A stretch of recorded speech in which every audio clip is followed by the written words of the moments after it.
Mažas čihuahua gali skaudžiai įkasti kaip ir vilkšunis. Apie tai, koksgi šiandienos vaikas, ar ne? Yra balansai tarp edukacijos ir pramogos, nes nereikia improvizuoti. Aklai eiti, pirkti. Tie elektriniai paspirtukai, kurių mes vaikams iš viso nerekomenduojame.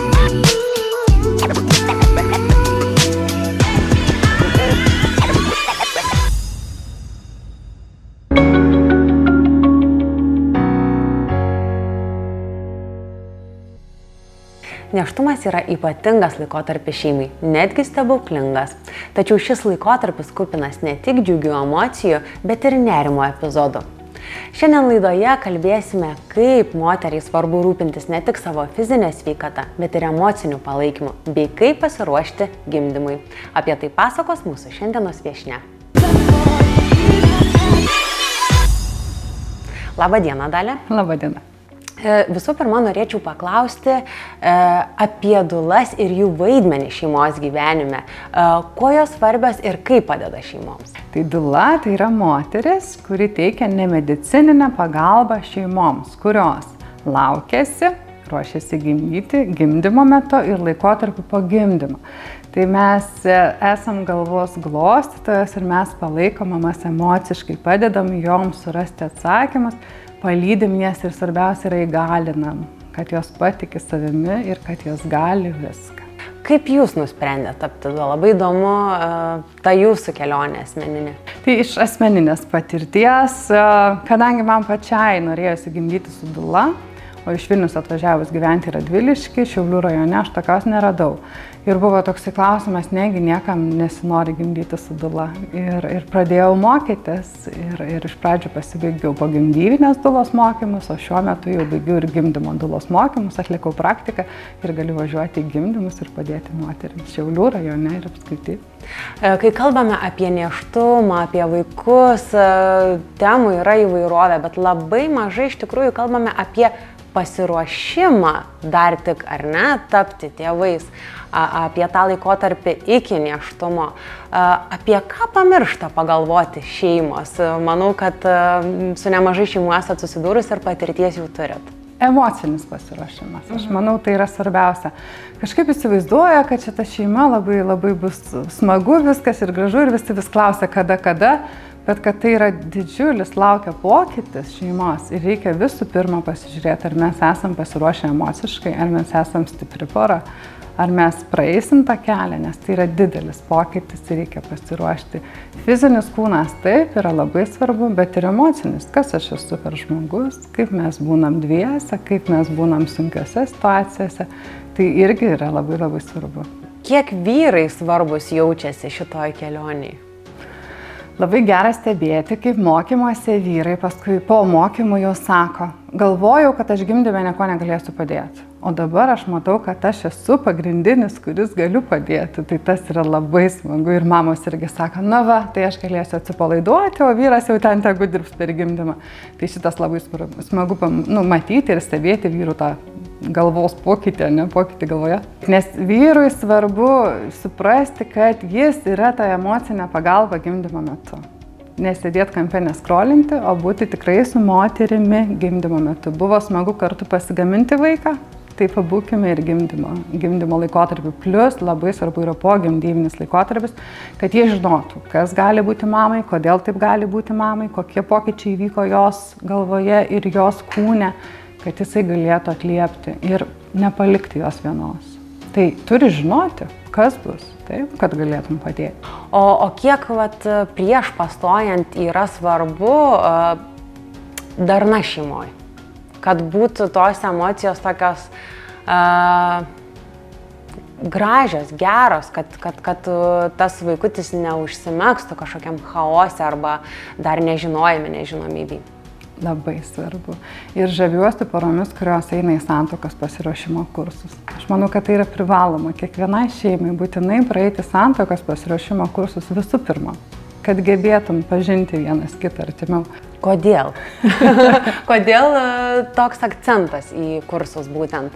Nes kartais poros galvoja, kad viskas įvyks savaime. Viskas nevyksta savaime. Mes vyrai ir moteris labai skiriamės. Ir mes turime žinot, kuo mes skiriamės tam, kad galėtumėm sugyventi. Tas pokytis, kai gimsta vaikas, dar kartelį sakau, jis yra labai didelis. Ir kai kurios poros, kurios nėra tam pasiruošę, net ir išsiskiria. Ir tada tu tuose kursuose gali pamatyti, ar vis dėlto, ar aš tikrai norėčiau su šitu žmogum kurti šeimą ir auginti vaikus. Ar mums pavyks dviese visą šitą kelią eiti, jau tada tu pamatysi prieš kuriant vaikus. Ir priedo, jeigu pora ir nepasiruošus, kitą kartą yra ir sunkiau susilaukti vaiko, todėl kad tie vidiniai blokai, moters galvoje, galbūt santykių kažkokia krizė, turi įtakos tam, kad jos kūnas nepriima šiuo metu naujos gyvybės, nes jinai nesijaučia saugiai. Poroms, koks tada būtų toks trumpas patarimas, kurios jau pradeda galvoti apie tą tėvystę arba sako, na, mes santykėje jau labai ilgai dviese, galbūt jau metas būti tryse? Tai visų pirma pasižiūrėkim, ar mes gerai pažįstam viens kitą. Ar mes žinom, ką mėgsta mano pora, ar žinom, kada jie supyksta, kaip jie elgiasi. Taip, ar mes gebam komunikuoti, ar mes gebam viens kitam atvirai pasakyti, kas man patinka ar nepatinka jų elgesyje.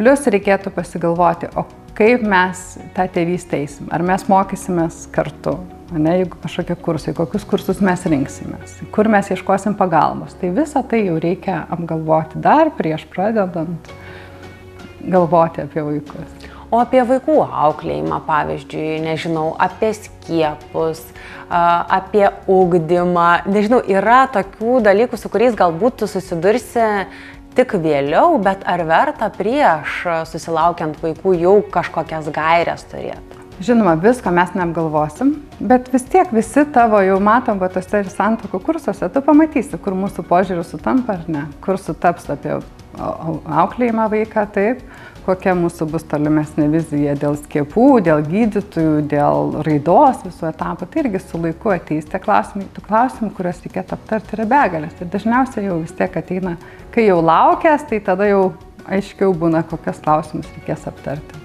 poroje. Kokius mitus apie nėštumo planavimą dažniausiai tenka išgirsti, nes čia irgi susidurėt su šeimom ir tų patirčių yra įvairių. Tai žinokit, klasikiniai tai yra lytis. Lytis, kad jau jeigu nori susilaukti berniuką, tai reikia mylėti su kojinėm, ten visokiausių tokių, bet visada sakau 50-50, kas bus, mes nežinom, čia yra nuspręsti iš aukščiau. Tokie pagrindiniai mitai, o daugiau tai svarbu pasiruošti moteris irgi kūnui, kad priimtų. Ir dar toks, kad moteris tik tai turi ruoštis ir ten papildus vartoti ir sveikiau maitintis.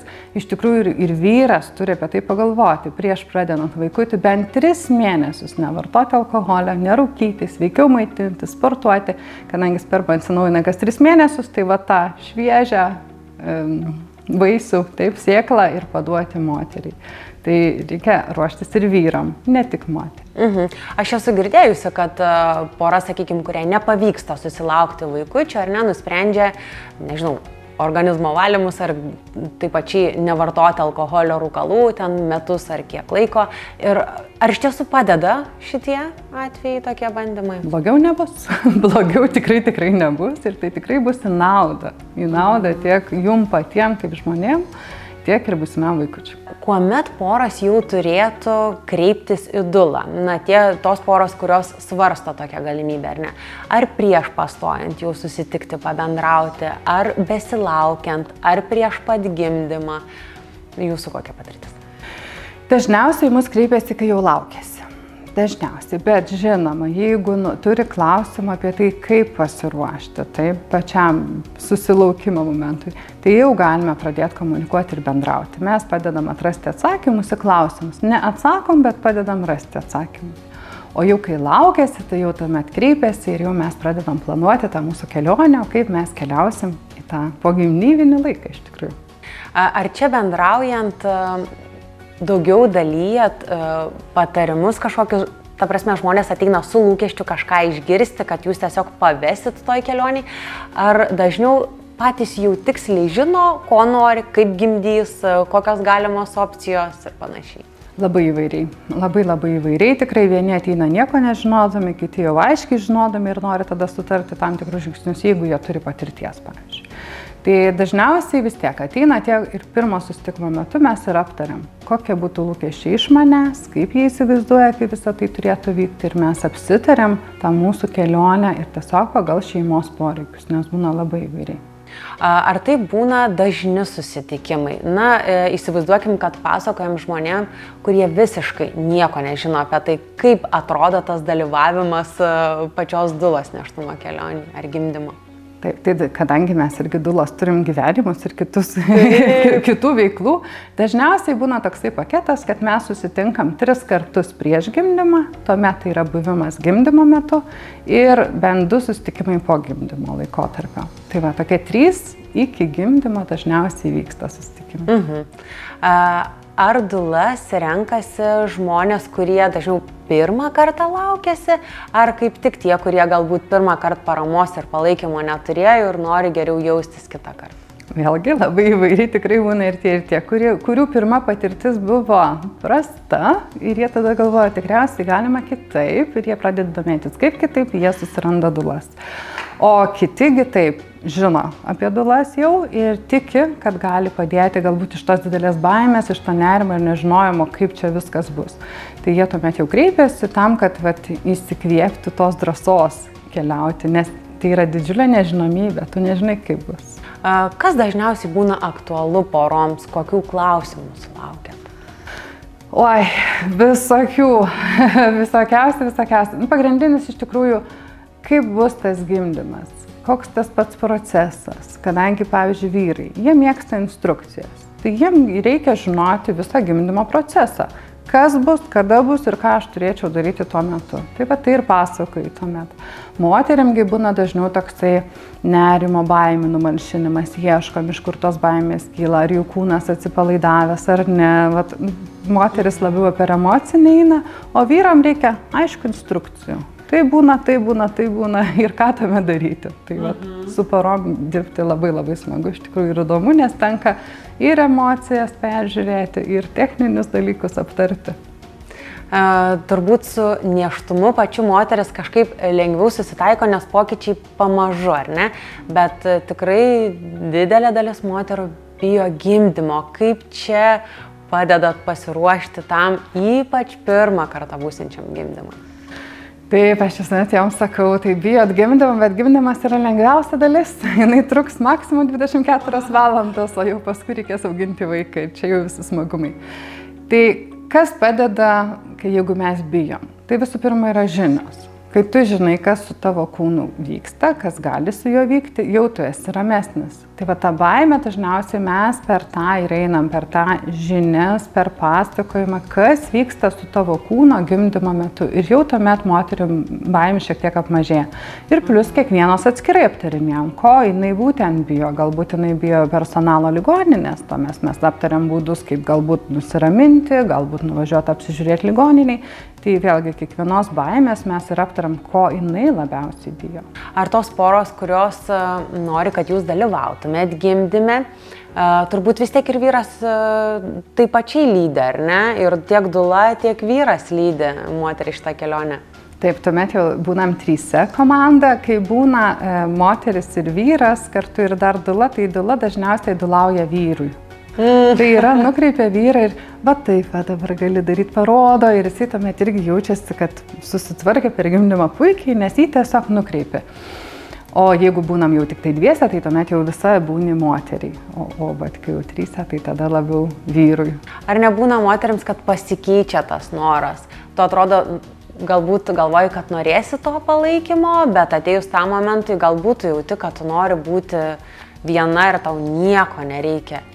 Taip ir būna, ir nežinai, kaip bus, ir tuomet ir būna, kad vyras ir dula tiesiog laukia kampe, kol moteris pabus taip, kaip jai reikia, tai tiesiog tas ir yra žavinga, kad tu prisitaikai prie to tam tikro momento, prie tos moters ir prie tų aplinkybių.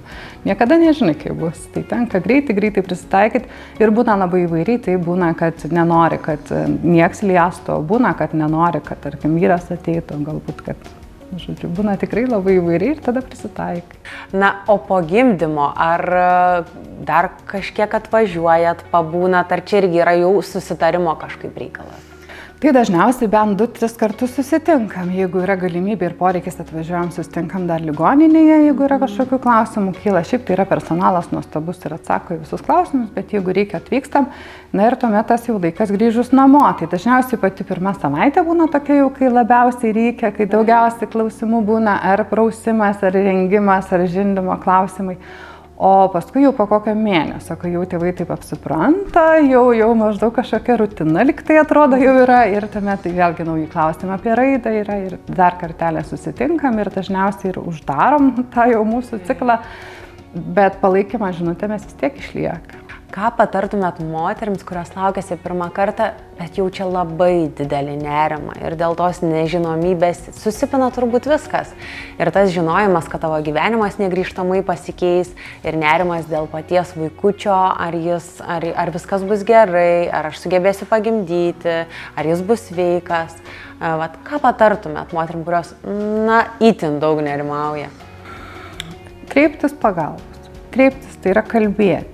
Su kuo galim kalbėti? Galim kalbėti su draugėm. Aišku, yra rizika, kad apipils patarimais. Nebijok, visos pagimdys ir tu. Galima kalbėti su dula, galima kalbėtis ir netgi privaloma pakalbėti su psichologu. Susirasti savo psichologą, kuris jau tave lydės nėštumo laikotarpiu ir kuris tau padėtų po gimdymo. Tai kalbėti su partneriu, apie tai, ką bijau įgarsinti, tai, ką aš jaučiu ir tuomet jau baimės vėl apmažėja ir nerimas, kai tik pasakau, ko aš bijau, ko aš nerimauju. O yra dalykų, kurių mes negalim pakeisti, tai paleisti tą kontrolę, kad ne viską tu sukontroliuosi ir ne viską tu sužiūrėsi. Per nėštumo kursus tikrai moteris ruošia ir fiziškai, kokius pratimus atlikti, kad atsipalaiduoti, kad tas gimdymas būtų sklandus. Bet ką reiškia emociškai pasiruošti gimdymui? Taip, nėščiųjų šeimos turi pasiruošti 2 krepšelius. Tai yra vienas į gimdyklą krepšys daiktai, kuriuos aš pasimsiu apgalvoti, o kitas yra, o kaip aš išbūsiu sąrėmis, taip? O kaip aš būsiu, kokie yra mano atsipalaidavimo būdai, kaip aš nurimstu, kai aš bijau, kaip aš nurimstu, jeigu aš įsitempiu. Taigi čia yra savęs pažinimas ir tu turi jau besilaukdama ir ruošdamasi gimdymui atrasti tos būdus, nes kai prasidės gimdymas jau nebebus vieta ir laikas bandyti uostyti eterinį aliejų arba bandyti medituoti, kai aš niekada to nedariau. Tai vat emocinis pasiruošimas yra atrasti savo būdus, kaip aš nurimstu, kaip aš susitinku vėl su savo kūnu, kaip aš jaučiuosi su savo kūnu, kaip aš jį priimu. Tai yra emocinis pasiruošimas. Ar padeda moteriams, sakykime, tą nerimą numalšinti žinojimas, kad aš, tarkim, naudosiu vaistus, ar ne, vadinamą epidūrą? Ar tas padeda joms kažkaip mažiau, sakykime, išsklaidyti tą nerimą? Kai žino, kad yra tokia galimybė, taip, šiek tiek ramiau ir visada ir pabrėžiam, kad visi būdai skausmo malšinimo yra nuostabus ir kai jos žino, kad jos turės tą įrankį, jeigu ką, tikrai jaučiasi ramiau. Ar nerimauja, kaip seksis su žindymu, nes čia irgi kaip ir atskira tema, tačiau tikrai labai svarbi kiekvienai mamai. Taip, kadangi šiuo metu vedu žindymo kursus, to kaip sėkmingai žindyti, pasiruošti tai pradžiai, tai kai mamų paklausia, kas jums asocijuojasi su žindymu. Pasakiau žodį žindymas, kokios mintis kyla, tai žinokit, baimės, skausmas, nerimas, nepavyks, labai daug. Ir kai jau po paskaitos jau jos šiek tiek jaučiasi ramiau, ta prasme, kad žino, kad tiesiog pieno negali taip būti, kad tiesiog nėra pieno. Nėra pieno, taip, tiesiog taip nebūna. Tai jos jau šiek tiek ramiau. Jo, čia yra mitas. Jau jos jaučia šiek tiek ramiau. Per mokymus aš ir nesakau, kad viskas bus labai paprasta. Gali skaudėti, gali būti, ta prasme, gali, neturėtų, bet gali skaudėti. Ir ką tada daryti? Ir kai jinai žino, kad jeigu bus bėdelių, aš turiu į ką kreiptis, jau jom ramiau. Tuomet kaip fiziškai galim padėti pasiruošti gimdymui? Ar sportas nėštumo metu gali padėti? Meditacija, kvėpavimo pratimai, ką patarėt moterim? Viską. Viską. Gimdymas yra judėjimas. Taip, tai yra moters kūno ir vaikučio tandemas, kad vaikas gimtų, tam reikia judesio. Tai mes negalim gulėti 9 mėnesius ant sofos ir tikėtis, kad vaikas įsitaisys patogiai ir tiesiog gimdymo dieną gims. Taip, gimtų, bet tam, kad viskas vyktų sklandžiai, reikia judėti jau dabar. Jeigu yra galimybės, mankštos baseine, joga, pasivaikščiojimai, bet koks judesys, kuris pratampa tavo raiščius, pratampa tavo fascijas ir daro vietos vaikučių nusileisti, yra labai naudinga.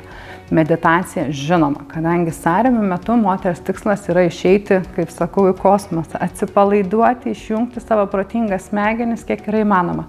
Tai jeigu aš išmoksiu medituoti dar kai laukiuosi, tai gimdymo metu man jau bus kur kas lengviau. Kvėpavimo pratimai taip pat, mūsų kursuose visuomet mokinam nėščiąsias, kaip kvėpuoti netgi kiekvieno gimdymo etapo metu, nes skiriasi kvėpavimo būdai.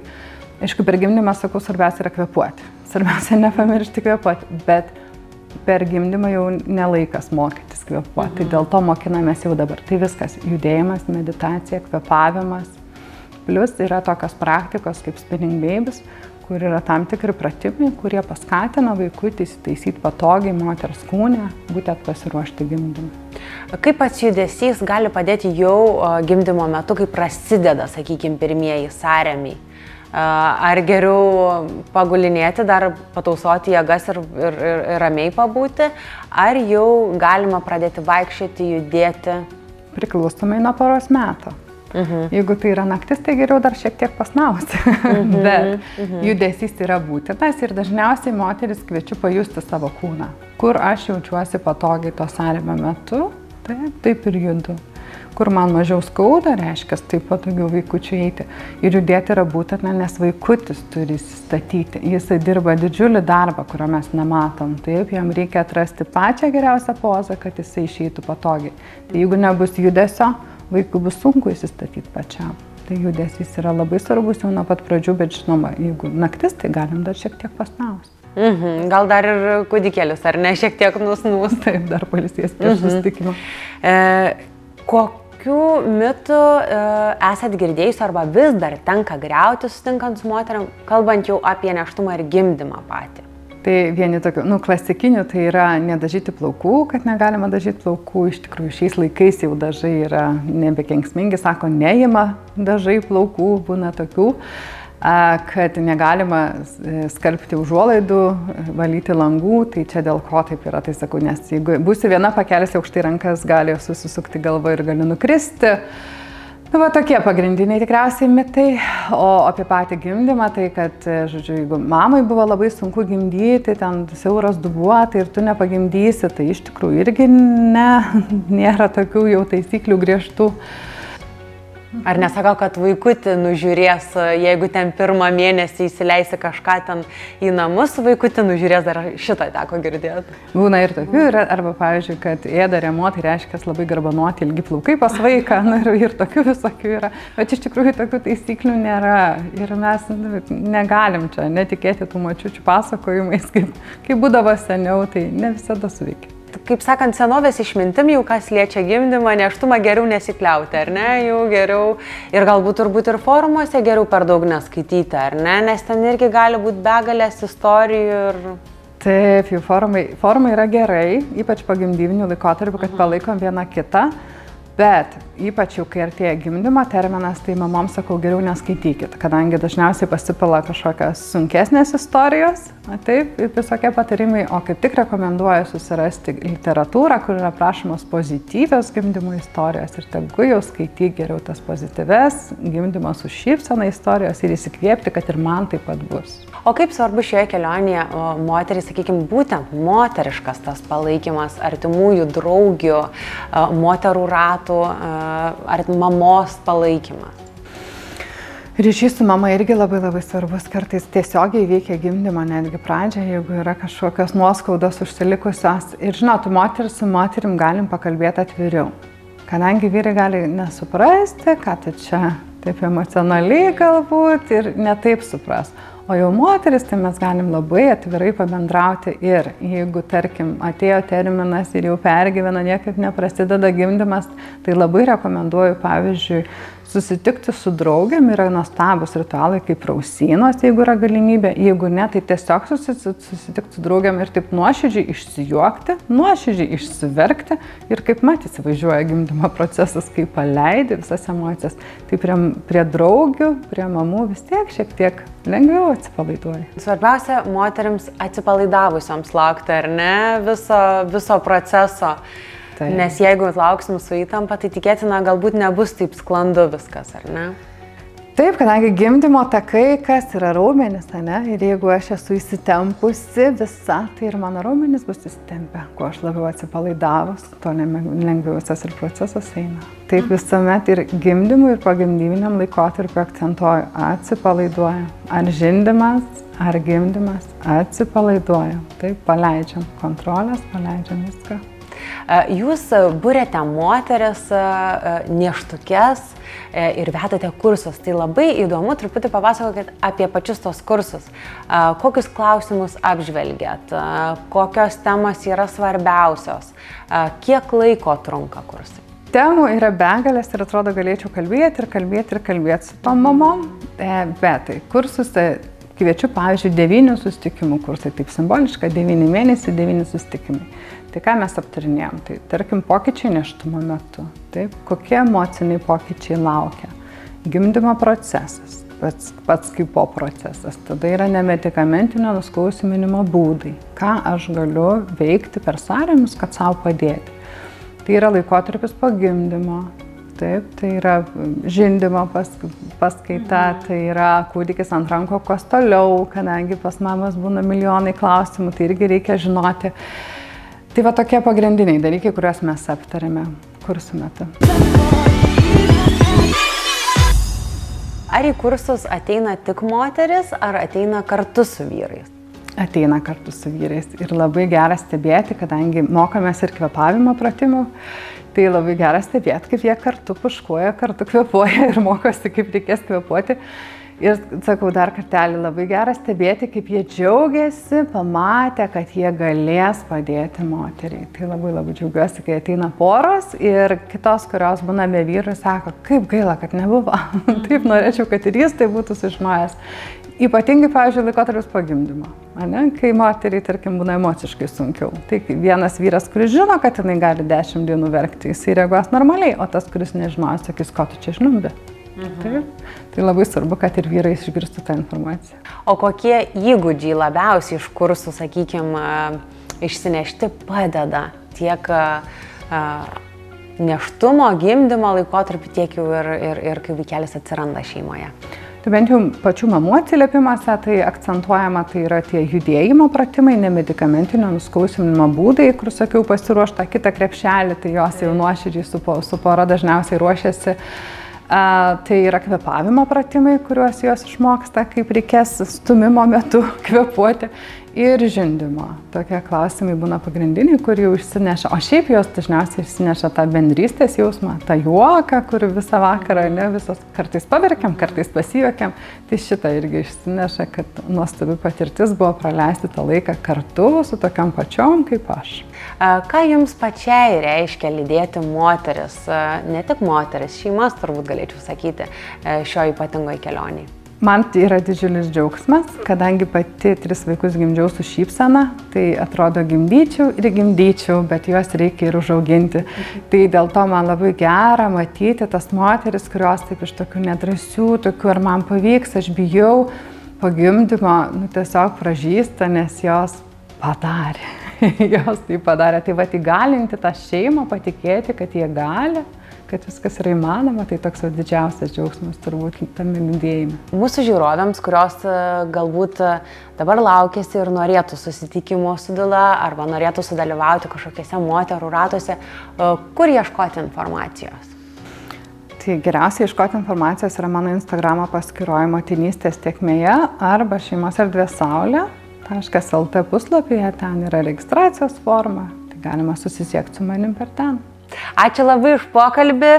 Manau, kad labai daug knygų pas jūs lentynoje, bet ir mes šiandien mūsų partnerių vaga knygą padovanosim. Žinių niekada nebūna per daug. Kaip ačiū, nuostabu papuošim biblioteką. Ačiū labai. Ačiū už pokalbį. Ačiū Jums. Ačiū, kad žiūrėjote. Tikimės, kad jūsų nėštumo kelionė bus tokia, kurią norėsis prisiminti visą gyvenimą. Nu, o mes pasimatysime lygiai po savaitės tuo pačiu laiku.